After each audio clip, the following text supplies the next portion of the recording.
একদা এক গভীর বনে খরগোশ ও কচ্ছপ নামে দুটি প্রাণী বাস করত। খরগোশটি ছিল খুবই দ্রুত গতির, আর এই গতি নিয়েই সেই ছিল ভীষণ গর্বিত।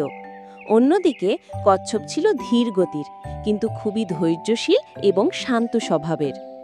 একদিন খরগোশ কচ্ছপকে তার ধীর গতির জন্য উপহাস করতে শুরু করে। সে হেসে বলে, তুমি এত ধীরে হাঁটো যে ঘাসও তোমার আগে চলে যায়।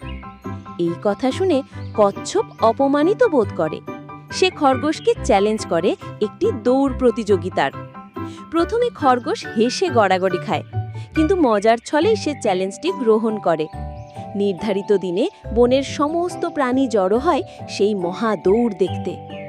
দৌড় শুরু হতেই খরগোশ চোখের পলকে সামনে এগিয়ে যায়, আর কচ্ছপ সে ধীরে কিন্তু নির্ভরতায় এগিয়ে চলে। কিছু দূর গিয়ে খরগোশ ফিরে তাকিয়ে দেখে কচ্ছপ অনেক পিছনে। নিজেকে নিশ্চিত বিজয়ী মনে করে সেই এক গাছের নিচে বিশ্রাম নেয় আর শীতল বাতাসে ঘুমিয়ে পড়ে।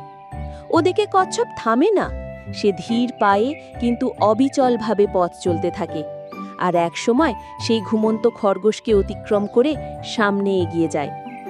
হঠাৎ খরগোশের ঘুম ভেঙে যায়। সে উঠে দেখে কচ্ছপ তো প্রায় দৌড় শেষ করে ফেলেছে। সে তাড়াতাড়ি দৌড়াতে শুরু করে, কিন্তু ততক্ষণে দেরি হয়ে গেছে।